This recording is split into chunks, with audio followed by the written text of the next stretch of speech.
નમસ્કાર વિદ્યાર્થી મિત્રો, શ્રી એસએન વિદ્યાલયમાં ચાલતા ઈ લર્નિંગ પ્રોગ્રામમાં હું આપનું હાર્દિક સ્વાગત કરું છું.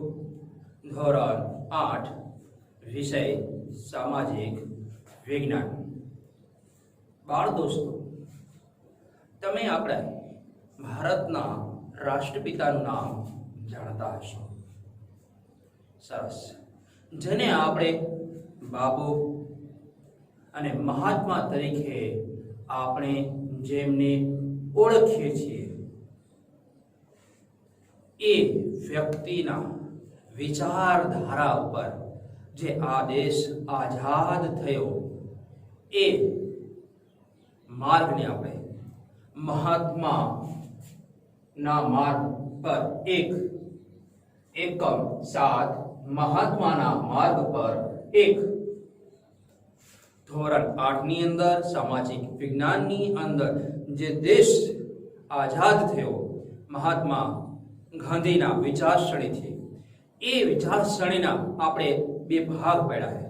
એમના કરેલા અથવા તો એમની સાથે બનેલી ઘટનાઓ, એમના કાર્યક્રમોના માર્ગ નંબર 1 અને માર્ગ નંબર 2, મહાત્માના માર્ગ પર એક. આજે આપણે એનો અભ્યાસ કરવાનો છે. બાપુ, રાષ્ટ્રપિતા અને મહાત્મા ગાંધીજીને આપણે ઓળખીએ છીએ, એ મહાન પુરુષનું નામ, આખું પૂરું નામ મોહનદાસ કરમચંદ ગાંધી. હા વિદ્યાર્થી મિત્રો, મોહનદાસ કરમચંદ ગાંધી મહાત્મા નું પૂરું નામ છે, જેને આપણે બાપુ રાષ્ટ્રપિતા તરીકે ઓળખીએ છીએ. એમનું પૂરું નામ શું છે? તો કે મોહનદાસ કરમચંદ ગાંધી એમનું પૂરું નામ છે. બેરિસ્ટરની પદવી પ્રાપ્ત કરી તેઓ વકીલાત કરવા દક્ષિણ આફ્રિકા ગયા. વકીલાતની પદવી પ્રાપ્ત કરી એ વકીલાત કરવા માટે ક્યાં ગયા? તો કે દક્ષિણ આફ્રિકા ગયા. હવે યાનો પ્રસંગ અને યાના અમુક રિવાજો. જો ગોરાઓ એ પણ પરદેશી હતા અને ભારતના લોકો એ પણ એ પરદેશી હતા, પણ દક્ષિણ આફ્રિકાના મૂળ વતનીઓને પરાધીન બનાવી ગોરા લોકોએ સમૃદ્ધ દેશના માલિક બની બેઠા હતા. હીરા, સોનું, ખનિજ તેલ જે નીકળતું હતું એના એ લોકો માલિક બની બેઠા. સ્વાભાવિક છે, માલિક બની બેઠશે એટલે એના હુકુમત નીચે એ બધું શાસન લાવી લે. વિદ્યાર્થી મિત્રો, દક્ષિણ આફ્રિકાને કોને ગુલામી બનાવી, પરાધીન બનાવ્યો હતો? દક્ષિણ આફ્રિકાને કોને ગુલામ અને પરાધીન બનાવ્યો હતો? હા, સરસ. તો કે અંગ્રેજોએ, ગોરા લોકોએ એ દેશને સમૃદ્ધ બનાવ્યો હતો. એ લોકો ના માલિક બની બેસા. એટલે કે જે લોકો એને સમૃદ્ધ બનાવવા પાછળનો ફાળો હતો, એને ગુલામ બનાવ્યા, પરાધીન બનાવ્યા અને એમની નીચે લાવ્યા અને એમનું શોષણ કરવા લાગ્યા. જેમ ભારતમાં ભારતીય લોકોનું શોષણ અંગ્રેજો કરવા લાગ્યા. જે દેશના છોકરાઓ હીરા અને મોતીઓથી રમતા હતા, એને ઠેરીએ રમતા કરી દીધા. જે દેશ દુનિયાભરને કાપડ વેચતો હતો પહેરવા માટે, એ દેશ પાસે પહેરવા કાપડ ન રહ્યું ખેડૂતો પાસે. જે અન્નદાતા, વિશ્વ આખાને અન્ન આપી શકે એવો હતો, એ જ દેશમાં અન્ન નહોતું રહ્યું. એવો પરાધીન બનાવી દે છે, એવા આપણને બનાવી દે છે આ અંગ્રેજો. તો અહીં અંગ્રેજો અને ભારતીયો બંને વિદેશી પ્રજા ગણાય. પણ આમ જોવા જઈએ તો ગોરાઓની સરખામણીમાં અહીં ભારતીયોને બહુ જ ઓછા હક મળતા હતા.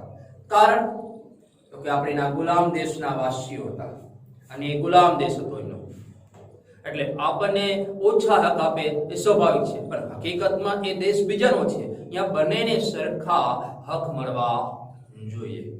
પણ એવું થતું નહોતું. આ અન્યાય અને અપમાનનો સામે ગાંધીજીએ પડકાર કર્યો, અવાજ ઉઠાવ્યો અને આ અવાજમાં પોતાને થતા અન્યાય સામે સત્ય અને અહિંસાથી લડવાની અનોખી પદ્ધતિ તેમણે શોધી કે જેથી એમનું હૃદય પરિવર્તન થાય. શું થાય? એમનું હૃદય પરિવર્તન થાય. અન્યાય અને અપમાનો સામે ગાંધીજીએ બંદૂક, તલવાર કે તીર એ હથિયાર ન પડ્યા, એમને હથિયાર ઉપાડ્યા સત્ય અને અહિંસાના. એ સત્ય અને અહિંસાની જે અનોખી પદ્ધતિ હતી એ લડવાની, એની સામે અંગ્રેજોનો કોઈ શસ્ત્ર કામ કરતો નહોતું. એક પ્રચલિત પ્રથા પ્રમાણે જોવા જઈએ તો એ તીરનો જવાબ બંદૂકથી આપતા, બંદૂકનો જવાબ એ ટોપથી આપતા. એટલે કે મૃત્યુદંડ સુધી એ લોકો લઈ જતા. હવે એ અન્યાય સામે જે સત્ય અને અહિંસાની લડવાની પદ્ધતિ હતી એને આપણે સત્યાગ્રહ તરીકે ઓળખીએ છીએ. કયા નામે ઓળખીએ છીએ? સત્યાગ્રહ. સત્ય અને અહિંસાથી લડવાની અનોખી પદ્ધતિને કયા નામે ઓળખવામાં આવે છે વિદ્યાર્થી મિત્રો? તો કે સત્ય અને અહિંસાથી લડવાની અનોખી પદ્ધતિને સત્યાગ્રહ તરીકે ઓળખવામાં આવે છે. હવે આમ જોવા જઈએ તો સત્યાગ્રહ એ ગાંધીજી ડર્બન કોર્ટમાં એ સમયમાં ગયા. ગાંધીજી સત્યાગ્રહની શરૂઆત આપણે જોવા જઈએ તો કે ગાંધીજી ડર્બન કોર્ટ જોવા ગયા. ત્યાં ન્યાયાધીશે પાઘડી, જે માથે આપણા લોકો પહેરતા એ પાઘડી ઉતારવાનો હુકમ કર્યો. એ સમયે અલગ અલગ લોકો ગુજરાતના અલગ અલગ પાઘડીઓ બાંધતા. ત્યારે મ્યુઝિયમમાં જશો તો પાઘડીઓ પડી છે, સૌરાષ્ટ્રની, ચરોતરની, દક્ષિણ ગુજરાતની, કચ્છની, બધી અલગ અલગ આ પાઘડીઓ હશે પહેરેલી. હવે એ પાઘડી ઉતારવાનું એમને ફરમાન કર્યું. ગાંધીજીએ એ પાઘડી ઉતારી નહીં, એટલે ન્યાયાધીશે એમને હુકમ કર્યો કે કોર્ટ છોડી દે. ગાંધીજીએ કોર્ટ છોડી પણ પાઘડી ઉતારીને સન્માન જાળવ્યું. એ કહેવાય છે કે લો તમારા પગમાં મારી પાઘડી મૂકું, એટલે સન્માન, મારું આત્મ સન્માન એ તમારા પગમાં મૂકું છું, હવે ન્યાય કરો. એટલે પદ્ધતિ છે પાઘડી. પાઘડી એ સન્માનનું નિશાની હતી કે એને કોઈ નીચે મૂકતા નહીં કે એને ઉતારતા નહીં કોઈની સામે. પણ ન્યાયાધીશે હુકમ કર્યો એટલે ઉતારવી પડે, પણ એમને એ સમયે ઉતારી નહીં અને ત્યાંથી એ કોર્ટ છોડીને બહાર નીકળી ગયા. તેમનું આ વર્તન ત્યાં જે વસતા હતા કાયમી લોકો, ભારતીયો, એ એમને ગમ્યું, કારણ કે સન્માન જાળવ્યું. દક્ષિણ આફ્રિકામાં ગાંધીજીની આગેવાની હેઠળ લડત ચડાવવામાં આવી. પહેલી લડત મહાત્મા ગાંધીજીએ કે જે ગોરાઓને હક મળે છે એથી થોડા કે વધુ ઉતરતા ક્રમમાં જે આપણને ઓછા મળતા હતા એની બદલામાં થોડા હકોની માંગણી કરી આપણે ગોરાઓ પાસેથી દક્ષિણ આફ્રિકામાં. હવે એ દરમિયાન દક્ષિણ આફ્રિકામાં ગાંધીજી આગેવાની હેઠળ લડત શરૂ થઈ. અપાર કષ્ટો વેઠ્યા પણ ક્યાંય હિંસા ના આવી. દક્ષિણ આફ્રિકામાં રહેતા ભારતવાસીઓએ છેલ્લે એ લોકો હારીને એ સમાધાન માટે તૈયાર થયા. અંતે આપણને સફળતા આ લડતથી મળી અને આ સત્યાગ્રહની શરૂઆત દક્ષિણ આફ્રિકાથી થઈ એવું આપણે માની લેવું પડે, કારણ કે અહીંયાથી એ સફળ થયા અને પછી એ ભારતમાં એ લડતની શરૂઆત થઈ. તો હવે થોડોક ગાંધીજીનો વિદ્યાર્થી મિત્ર આપણે પરિચય મેળવીએ. જો તમને ખબર હોય તો જણાવજો. ગાંધીજીનું પૂરું નામ શું વિદ્યાર્થી મિત્રો? હજી હમણાં જ મેં તમને કીધું, મોહનદાસ કરમચંદ ગાંધી. હવે એમનો જન્મ ક્યારે થયો હતો? તો કે 2/10/1869 માં થયો હતો. ક્યારે? 2/10/1869 માં, જે દિવસ આપણે રજા રાખીએ છીએ. હવે એમનું જન્મ સ્થળ ક્યાં છે? તો કે પોરબંદરમાં એમનું મકાન આજે પણ લોકો પ્રવાસ સ્થળ તરીકે એ મોજૂદ છે. કીર્તિ મંદિર, ત્યાં લોકો એ જાય છે અને એની મુલાકાત લે છે. ગાંધીજીનો ક્યાં આખું એ મકાન સચવાય છે, મ્યુઝિયમ તરીકે રાખવામાં આવ્યું છે. લોકો અવારનવાર એની મુલાકાત લે છે કીર્તિ મંદિરની. આ ઉપરાંત માતા પુતળીબાઈ, મહાત્મા ગાંધીજીના માતાનું નામ શું હતું? પુતળીબાઈ. અને મહાત્મા ગાંધીજીના પત્નીનું નામ શું હતું? કસ્તુરબા. શું હતું? કસ્તુરબા. હવે એના મહાત્મા ગાંધીજીના આધ્યાત્મિક ગુરુનું નામ શ્રીમદ રાજચંદ્ર. શ્રીમદ રાજચંદ્ર. હવે મહાત્મા ગાંધીજીના રાજકીય ગુરુ કોણ હતા? ગોપાલ કૃષ્ણ ગોખલે. રાજકીય ગુરુ મહાત્મા ગાંધીજીના ગુરુ. હવે એમને આત્મકથા લખી, પોતાની જીવન શરૂઆતથી એન્ડ સુધી, જ્યાં સુધી એમને બધી માહિતી મળતી હતી ત્યાં સુધી બધી માહિતી એમને આત્મકથામાં ઉતારવાનો પ્રયાસ કર્યો. હવે એમાં લખવામાં આવ્યું, એને આપણે કયા નામે ઓળખીએ છીએ? સત્યના પ્રયોગો. વિદ્યાર્થી મિત્રો, જો તમને કદાચ ડાયરી લખવાની ટેવ હોય કે રોજ શું કરવું છે અને પછી સમય અંતરે આખી ડાયરી છપાઈ દો, તો તમારી આત્મકથા બની જાય છે. સત્યના પ્રયોગો, જે આપણે મહાત્મા ગાંધીજીએ લખી હતી. હવે એમનું નિવારણ દિન એટલે કે મૃત્યુ 30/1/1948.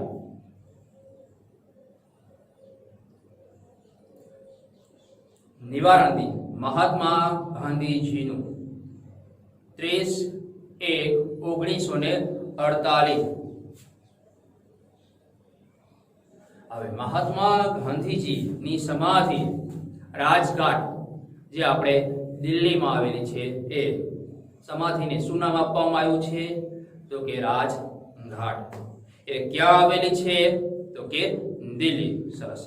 ચલો વિદ્યાર્થી મિત્રો, આ 10 પોઈન્ટ એવા હતા જે તમને પરીક્ષામાં પૂછાઈ શકે હતા મહાત્મા ગાંધીજીને લગતા. પહેલું, એમનું પૂરું નામ શું છે? તો કે મોહનદાસ કરમચંદ ગાંધી. એમનો જન્મદિવસ 2/10/1869. એમનું જન્મસ્થળ પોરબંદર, કીર્તિ મંદિર. એમની માતાનું નામ પુતળીબાઈ અને એમનું પત્નીનું નામ કસ્તુરબા. એમના આધ્યાત્મિક ગુરુનું નામ શ્રીમદ રાજચંદ્ર અને એમના રાજકીય ગુરુ ગોપાલ કૃષ્ણ ગોખલે. અને એમની જે આત્મકથા છે એ સત્યના પ્રયોગથી ઓળખાય છે. નિવારણ દિન 30/1/1948 થી એ આપણે એમનું મૃત્યુ થયું હતું. એ દિવસ આપણે એમના નિવારણ તરીકે ઓળખીએ છીએ.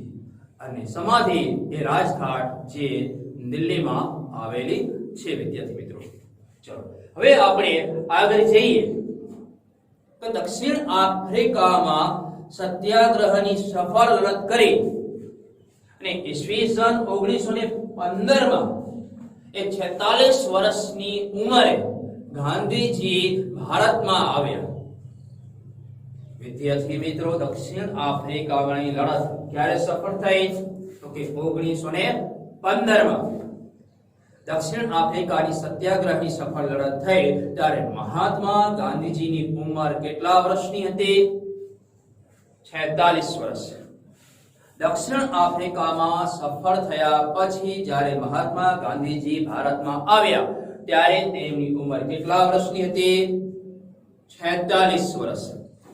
દક્ષિણ આફ્રિકાની રંગભેદની લડતમાં સફળતા મળતા આંતરરાષ્ટ્રીય સ્તરે તેમના લોકો એમનો આદર કરવા લાગ્યા. જે કાળા ધોળાનો, જે અંગ્રેજો ભેદભાવ રાખતા હતા, એને કઈ રીતથી ઓળખવામાં આવે છે? તો કે રંગભેદ. દક્ષિણ આફ્રિકામાં કાળા ઘોડાનો ફેરફાર જે રાખવામાં આવતો હતો એને રંગભેદ તરીકે ઓળખવામાં આવે છે.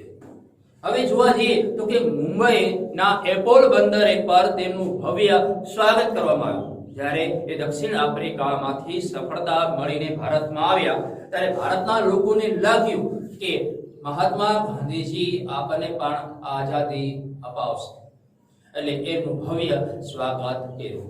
જલાલાબાદ, મવાબાદ અને આ બધી ટીમ દ્વારા એમનું ભવ્ય સ્વાગત કરવામાં આવ્યું નરમબાદ દ્વારા. તો ગોપાલ કૃષ્ણ ગોખલે અને ગાંધીજીની મુલાકાત થઈ. એ દરમિયાન ગોપાલ કૃષ્ણ ગોખલે કીધું કે તમે પહેલા ભારતના લોકોનો પરિચય મેળવો, ભારતના લોકોનો અભ્યાસ કરો, એમની શું જરૂરિયાત છે એ સમજો, એમની પરિસ્થિતિ સમજવાનો પ્રયાસ કરો અને પછી ભારત દેશમાં લડાઈનો આરંભ કરો. હવે ગોપાલ કૃષ્ણ ગોખલેના કહેવાથી એ 1 વર્ષ આખા ભારતનો પ્રવાસ કરે છે. એ દરમિયાન એમનો જીવનમાં ઘણા બધા પરિવર્તનો આવતા જાય છે અને ભારતની પરિસ્થિતિ સમજતા એ ઘણા બધા દુઃખી થતા જતા હોય છે. કોના કહેવાથી મહાત્મા ગાંધીજીએ 1 વર્ષનો પ્રવાસ ભારતનો કર્યો? એમના રાજકીય ગુરુ ગોપાલ કૃષ્ણ ગોખલેના કહેવાથી ગાંધીજીએ 1 વર્ષ ભારતનો પ્રવાસ કર્યો. એટલે કે પહેલા વર્ષે આખા ભારતનો પ્રવાસ કરી નાખ્યો અને ભારતની મુલાકાત લેતા ગયા અને લોકોની પરિસ્થિતિઓ સમજતા ગયા. એમને એ પછી 1 વર્ષના ભ્રમણ બાદ ગાંધીજીએ 25મી મે 1915 ના દિવસે અમદાવાદના કોચરબમાં સત્યાગ્રહ આશ્રમની સ્થાપના કરી. મહાત્મા ગાંધીજીએ 1 વર્ષના પ્રવાસ બાદ શું કર્યું? તો કે 1 વર્ષના પ્રવાસ બાદ સત્યાગ્રહ આશ્રમની સ્થાપના કરી અમદાવાદમાં કોચરબમાં. ગાંધીજીએ 25મી મે 1915 ના દિવસે અમદાવાદના કોચરબમાં સત્યાગ્રહ આશ્રમની સ્થાપના કરી. એ પછી 1 વર્ષ બાદ તેઓ સાબરમતીના નદી કિનારે આશ્રમ લઈ ગયા. સત્યાગ્રહ ક્યાં લઈ ગયા? સાબરમતીના નદીના કિનારે. હવે આપણે એ સમય જતા એક નવો અધ્યાય શરૂ થવા જઈ રહ્યો છે. વિદ્યાર્થી મિત્રો, પહેલો અધ્યાય આપણો સમજવી એ સમયનો તો કે ચંપારણ સત્યાગ્રહ. કયો? ચંપારણ સત્યાગ્રહ. હવે એમાં એ પ્રસંગની એવું હોય છે કે એક વિસ્તાર હોય છે, એ ગળી ફરજિયાત લોકો પાસેથી વવરાવે છે અને એ ગળીનું વાવેતર ફરજિયાત થયા પછી એની ઓછી કિંમતમાં ખરીદે છે અને પોતાના દેશમાં લઈ જાય છે અને અહીંયા ઊંચી કિંમતે વેચે છે. એટલે કે આમ સસ્તી કિંમતે વેચવાને ખેડૂતોને બળજબરી કરવા માટે એમને પોતાનું જીવન ગુજારવામાં જે મુશ્કેલી પડતી હતી એનો સામનો કરવા માટે એ ગાંધીજીને પત્ર લખે છે કે હવે આનો ઉકેલ લાવો. અને અહીંયા એ સત્યાગ્રહ કરે છે અને સત્યાગ્રહમાં સફળ થાય છે. તો આવો મિત્રો, આપણે ચંપારણ સત્યાગ્રહ 1917નો આપણે અભ્યાસ કરીએ.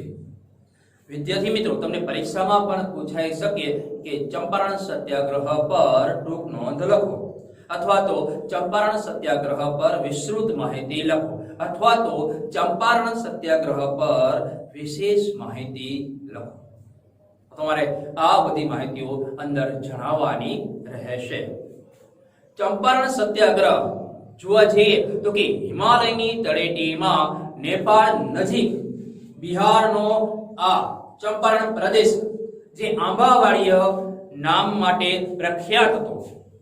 હવે એ ચંપારણમાં યુરોપિયન જમીનદારના 3 થી 20 ભાગમાં ગળીનું ફરજિયાત વાવેતર કરાવતા હતા. એ લોકોએ ફરજિયાત ગળીનું વાવેતર કરાયું. હવે ઉત્પાદન સસ્તી કિંમતે વેચવાની ખેડૂતોને ફરજ પાડતા હતા. હવે એના કારણે ખેડૂતોની સ્થિતિ બહુ જ દયાજનક પરિસ્થિતિમાં આવી ગઈ હતી. રાજકુમાર શુક્લના આગ્રહથી આ પ્રશ્નની તપાસ કરવાનું ગાંધીજીએ નક્કી કર્યું.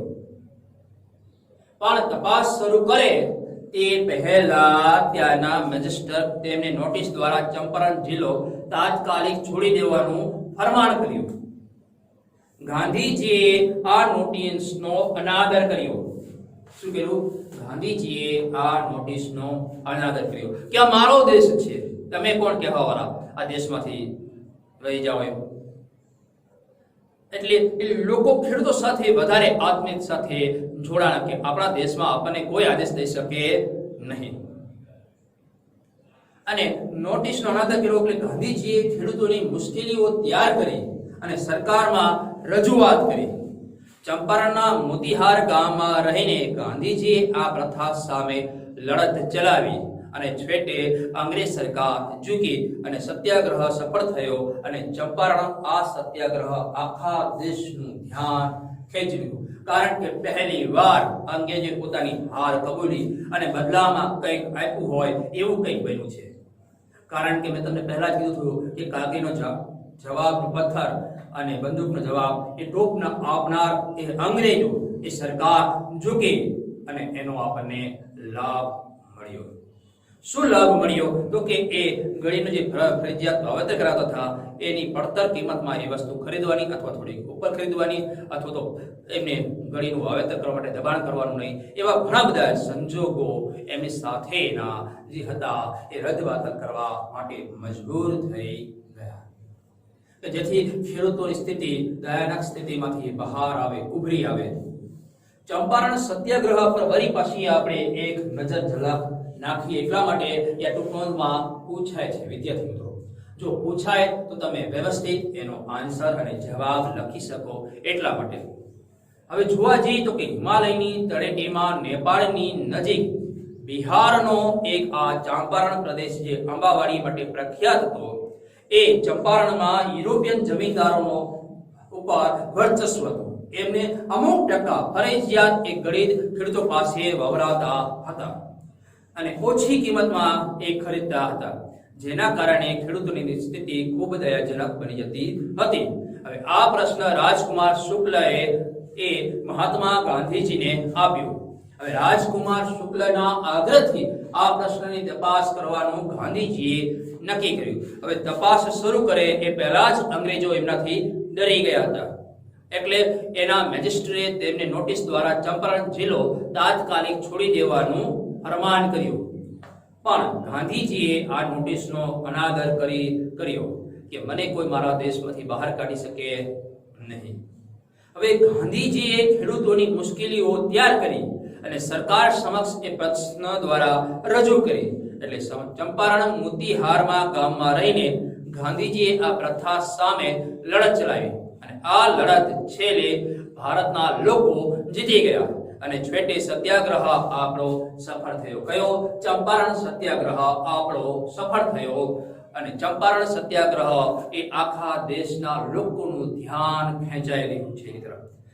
એક વ્યક્તિ છે જે વગર હથિયારે અંગ્રેજો સમક્ષ લડે છે અને અંગ્રેજો એની હાર કબૂલ કરીને એને એ વસ્તુ જાદુ કરતા શીખે છે.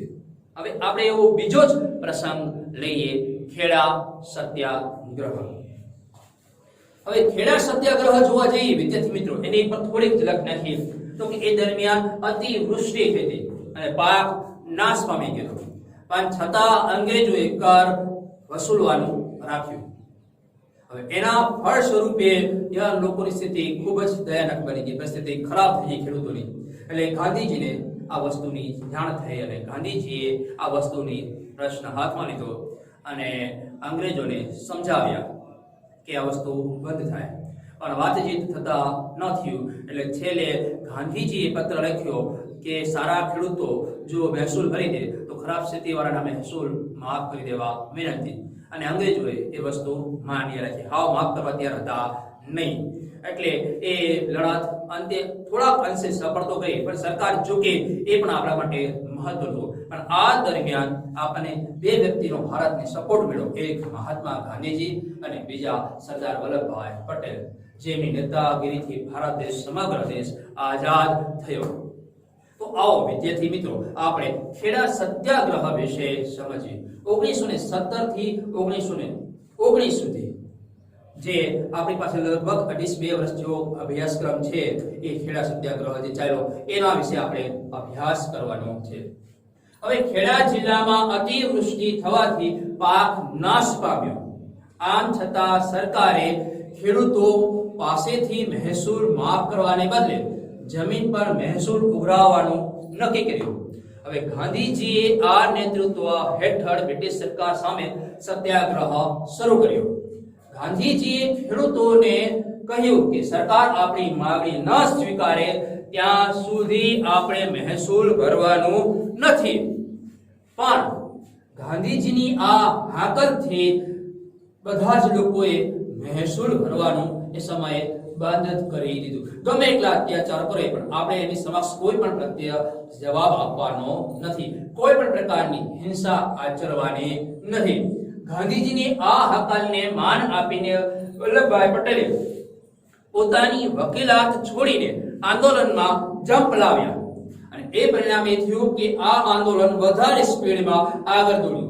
હવે ગાંધીજીએ કમિશનરને પત્ર લખીને જણાવ્યું કે જો નબળી સ્થિતિ વાળા ખેડૂતોનું મહેસૂલ માફ કરી દેશે તો સારી સ્થિતિ વાળા મહેસૂલો ભરી દેશે.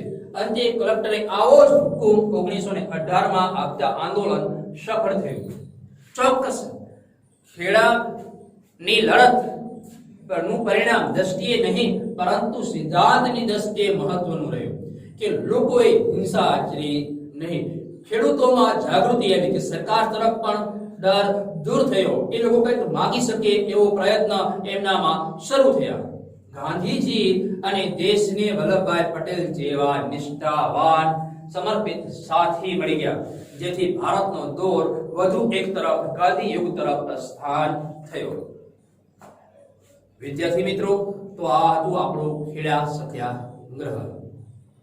હજી એકવાર જો તમારે મનમાં ડાઉટ હોય તો આપણે એકવાર ફરી પાછો એની ઉપર ફોકસ નાખવાનો પ્રયત્ન કરીએ કે ખેડા સત્યાગ્રહ 1917 1919 સુધી જે ચાલ્યો એમાં 1917 માં ખેડા જિલ્લામાં અતિવૃષ્ટિ થઈ. એના કારણે પાક નાશ પામ્યો. હવે આ દરમિયાન સરકારે કે રાજા જે આપણા જૂના હોય એ દરમિયાન આપણું મહેસૂલ માફ કરી દીધા પણ આ અંગ્રેજ સરકારે આપણું મહેસૂલ માફ કર્યું નહીં. બદલે બળજબરી પૂર્વક મહેસૂલ ઉઘરાવવાનું ચાલુ રાખ્યું. હવે એ દરમિયાન મહેસૂલ ખેડૂતો પાસે કંઈ હતું નહીં. ગાંધીજીના નેતૃત્વ હેઠળ ખેડૂતોએ આ પ્રશ્ન બ્રિટિશ સરકાર સમક્ષ રજૂ કર્યો પણ એ કંઈ જવાબ ન મળતા એટલે બ્રિટિશ સરકાર સામે આપણે સત્યાગ્રહ શરૂ કર્યો જેમાં ગાંધીજીના નેતૃત્વ હેઠળ એ તમામ વિસ્તારના ખેડૂતો એમની સાથે થયા. પરિણામે અંગ્રેજોની સ્થિતિ કઠિનાઈમાં સામનો વધારે થયો. એ લોકો વધારે બળજબરી પૂર્વક મહેસૂલ ઉઘરાવવાનું એમને શરૂ કર્યું પણ ગાંધીજીએ જે હાકલ આપી હતી કે કોઈ પણ સંજોગોમાં આપણે મહેસૂલ ભરવાનું થતું નથી. જ્યાં સુધી સરકાર આપણી માંગણી ન સ્વીકારે ત્યાં સુધી આપણે કોઈ પણ સંજોગોમાં મહેસૂલ ભરવાનું નહીં. બદલામાં એ જે હિંસા આચરે છે એનો આપણે હિંસાથી કોઈ પણ પ્રકારનો જવાબ આપવાનો નથી. અહિંસાના માર્ગે જ આપણે વળગી રહેવાનું છે. હવે ગાંધીજીની આ હકલને માન આપીને સરદાર વલ્લભભાઈ પટેલે પોતાની વકીલાત છોડીને આ આંદોલનમાં જંપ લાવ્યા. ખેડા સત્યાગ્રહમાં જંપ લાવ્યા. પરિણામે ખેડા સત્યાગ્રહને સૌથી વધુ બળ મળ્યું. હવે ગાંધીજીએ આ દરમિયાન કમિશનરને પત્ર લખીને જણાવ્યું કે જો નબળી સ્થિતિ વાળા ખેડૂતોનું મહેસૂલ તમે માફ કરી દો એ સમયના જમીનદારો જે સારી સ્થિતિમાં ખેડૂતો છે એ મહેસૂલ ભરી દેશે. અંતે કલેક્ટરે આવો જ હુકમ બહાર 1918 માં આપતા આંદોલન સફળ થયું. ચોક્કસ આ લડતનું પરિણામની દ્રષ્ટિએ નહીં ખેડા સત્યાગ્રહની પરંતુ સિદ્ધાંતની દ્રષ્ટિએ આ ખેડા સત્યાગ્રહ મહત્વનો હતો. કારણ કે ખેડૂતોમાં જાગૃતિ આવી. ખેડૂત જાગૃત થયો અને સરકાર તરફનો જે ડર હતો ખેડૂતોમાં એ પણ ઓછો થયો અને ગાંધીજી અને દેશને વલ્લભભાઈ પટેલ જેવા નિષ્ઠાવાન સમર્પિત સાથી મળ્યા. એટલે ભારતને બે વ્યક્તિઓ સમર્પિત મળ્યા, એક ગાંધીજી અને સરદાર વલ્લભભાઈ પટેલ.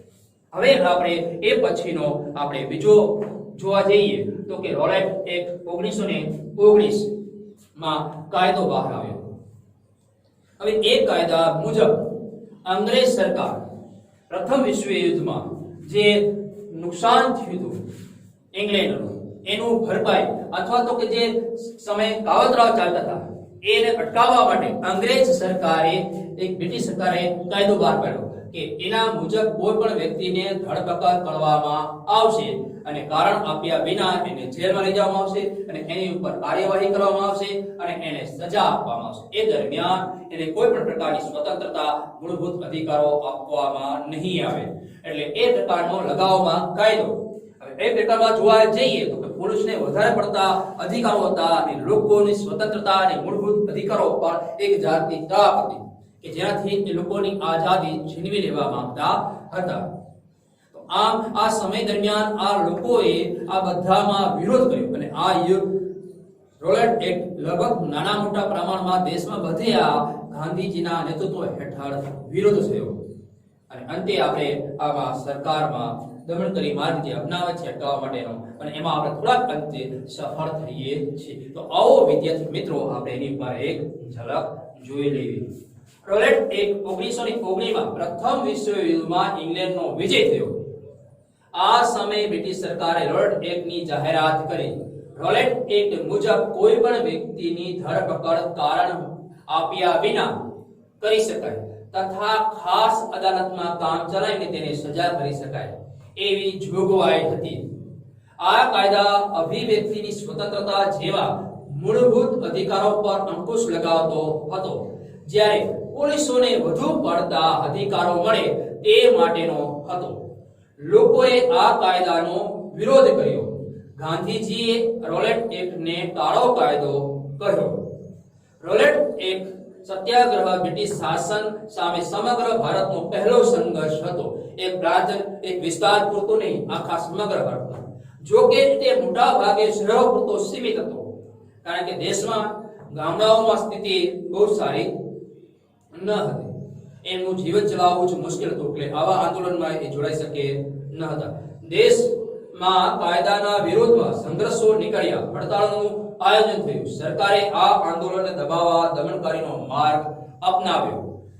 રોલેટ એક્ટનો કાળો કાયદો. એના બળ સ્વરૂપમાં આપણે જલિયાવાલા બાગનો હત્યાકાંડ સર્જાયો. રોલેટ એક્ટ વિદ્યાર્થી મિત્રો એની શરૂઆત ક્યારે થઈ તો કે 1919 માં પ્રથમ વિશ્વ યુદ્ધમાં જે ઇંગ્લેન્ડનો વિજય થયો એ પછી આ સમય દરમિયાન ઇંગ્લેન્ડના બ્રિટિશ સરકારે રોલેટ એક્ટની કાયદાની જાહેરાત કરી. એ રોલેટ કાયદા મુજબ કોઈ પણ વ્યક્તિની ધરપકડ પોલીસ દ્વારા કરી શકે કારણ આપ્યા વિના અને ખાસ અદાલતમાં એની કામ ચલાવીને તેને સજા કરી શકે જેમ કે આતંકવાદી હોય એવી પ્રવૃત્તિઓ પર. હવે આ કાયદામાં અભિવ્યક્તિની સ્વતંત્રતા મૂળભૂત અધિકારોનો અંકુશ લગાવવામાં આવતો હતો જ્યારે પોલીસને વધુ પડતા અધિકારો મળે તે માટેના એ હતા. લોકોએ આ કાયદાનો વિરોધ કર્યો. ગાંધીજીએ આ કાયદાને રોલેટ એક્ટને કાળો કાયદો કહ્યો કે જેમાં લોકોની આઝાદી છીનવાઈ જઈ હતી. અને રોલેટ સત્યાગ્રહ બ્રિટિશ શાસન સામે સમગ્ર ભારતમાં થયો હતો નાના મોટા પ્રમાણમાં. જો કે મોટા ભાગે આ શહેરો પૂરતો જ સીમિત હતો પરંતુ આ કાળા કાયદાનો વિરોધમાં સંઘર્ષો, આંદોલનો, હડતાલો આ બધું આયોજન થયું.